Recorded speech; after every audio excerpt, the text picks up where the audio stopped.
Hello once again welcome here. ये video उन student के लिए बहुत ही ज़्यादा बेनिफिशियल रहने वाली है जो कि नीट का एग्जाम देने वाले हैं, क्योंकि इस वीडियो के अंदर हम केमिस्ट्री के मोस्ट इंपॉर्टेंट टॉपिक्स के बारे में डिस्कस करने वाले हैं।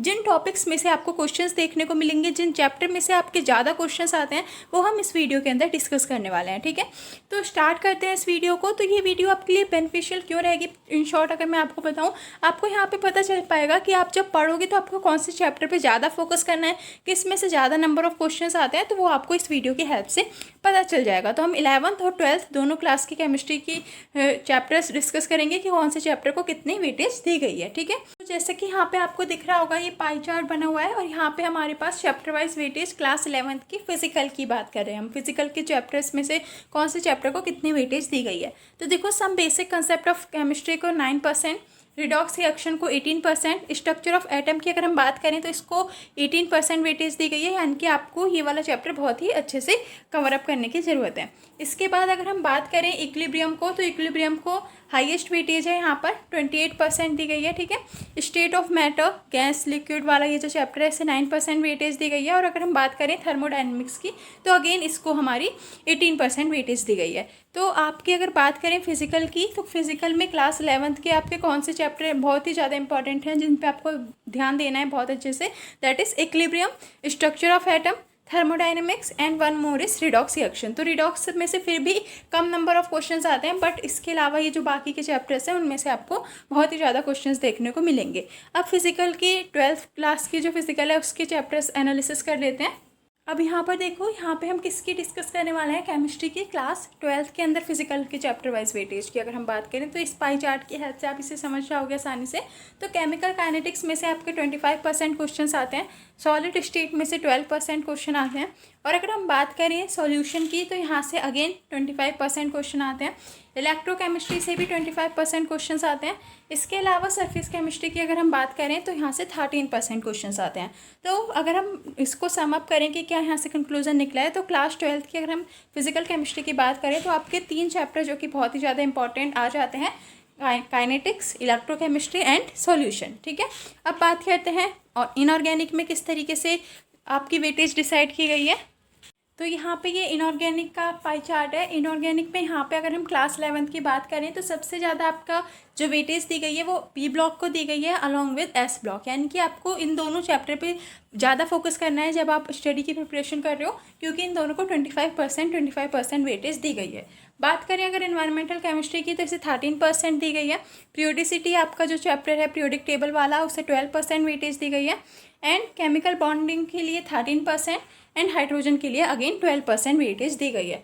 तो आपको इनऑर्गेनिक के अंदर बेसिकली 11th क्लास के अंदर आप कौन से 2 चैप्टर पर सबसे ज़्यादा फोकस करने वाले हो, that is P block and S block element. ठीक है, तो यहाँ पे आप देख सकते हैं ये क्लास 12th का पाई चार्ट है और यहाँ पे बहुत साफ साफ दिख रहा है कि पी ब्लॉक एलिमेंट को 57% वेटेज दी गई है, यानी कि आप इनऑर्गेनिक के अंदर क्लास 12th में इस चैप्टर को तो बिल्कुल भी स्किप नहीं कर सकते अगर आप नीट की प्रिपरेशन कर रहे हो। इसके बाद अगर हम बात करें तो principle of process of isolation of element, जिसके अंदर और वगैरह की बात की गई है आपकी, उस चैप्टर को 15% वेटेज दी गई है।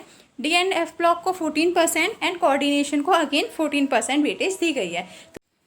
तो ये आपके ऑर्गेनिक का पाई चार्ट है, that is of class 11th and 12th का। ये कंबाइंड पाई चार्ट है, इसके अंदर हम कंबाइन ही डिस्कस करेंगे कि कौन से चैप्टर को कितनी वेटेज दी गई है। तो यहाँ पे आपको बस एक चीज़ ध्यान देनी है, बाकी सारे चैप्टर तो यहाँ पे इंक्लूडेड है, बस एक चैप्टर इंक्लूडेड नहीं है, हेलो एल्केन्स वाला, जो कि आपका क्लास 12th को ऑर्गेनिक का फर्स्ट चैप्टर है। तो यहाँ पे उसकी वेटेज गिवन नहीं है, तो वो भी आपको पढ़ना है। यहाँ पे ये स्किप हो गया है ये वाला चैप्टर, बाकी और चैप्टर को इंक्लूड करके उसके अकॉर्डिंग 100 में से वेटेज निकाल दी गई है। बट आपको हेलो एल्केन्स वाला भी जो चैप्टर है वो इंक्लूड करना है, तो इसे ध्यान रख लेना। ठीक है, यहाँ पे हेलो एल्केन्स गिवन नहीं है, बट हेलो एल्केन्स भी आपका एक इम्पॉर्टेंट चैप्टर है। बात करें अगर उसकी इंपॉर्टेंस की, उसकी वेटेज की, तो उसकी वेटेज इतनी नहीं है जितनी आपके ये क्लास 12th के बाकी के कार्बोनिल कंपाउंड्स की चैप्टर्स की है। इसकी वेटेज थोड़ी सी कम है, बट आपको ये भी चैप्टर पढ़ना है और आपके सिलेबस के अंदर ये इंक्लूडेड है। ठीक है, बाकी के और चैप्टर्स की वेटेज हम डिस्कस कर लेते हैं। तो अब यहाँ पर देख लेते हैं चैप्टर वाइज वेटेज ऑर्गेनिक की 11th एंड 12th क्लास के अंदर। तो इसको हमने कंबाइन करके डिस्कस करना है, जैसे इनऑर्गेनिक और फिजिकल के अंदर हमने अलग अलग डिस्कस किया था 11th और 12th की, बट यहाँ पर ये क्या है, कंबाइंड पाई चार्ट है। तो जो हमारा ऑर्गेनिक कंपाउंड कंटेनिंग नाइट्रोजन, ये क्लास 12th का आपका चैप्टर है, इसको 9% वेटेज दी गई है। अल्कोहल, फिनॉल एंड ईथर, ये अगेन 12th क्लास का चैप्टर है, इसे 18% वेटेज दी गई है। ठीक है। एरोमेटिक कंपाउंड, ये आपका क्लास 11th का जो फर्स्ट चैप्टर है ऑर्गेनिक का, that is general organic chemistry, तो उसे 9% वेटेज दी गई है। हाइड्रोकार्बन को सबसे ज़्यादा यहाँ पे आप देख सकते हो 28% वेटेज दी गई है। इसके अलावा यहाँ पे अगर हम देखें aldehydes, ketone and carboxylic acid, ये भी आपका क्लास 12 का चैप्टर है, इसे 9% वेटेज दी गई है।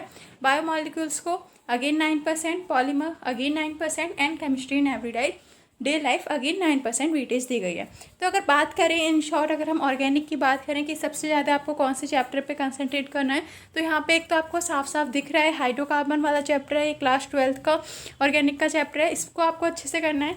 इसके अलावा आपकी जितने भी ये चैप्टर्स हैं, फॉर एग्जांपल ये एल्डिहाइड वाला हो गया, या फिर फिनॉल एंड ईथर वाला हो गया, नाइट्रोजन वाला भी मैंने वहाँ पर आपको बताया।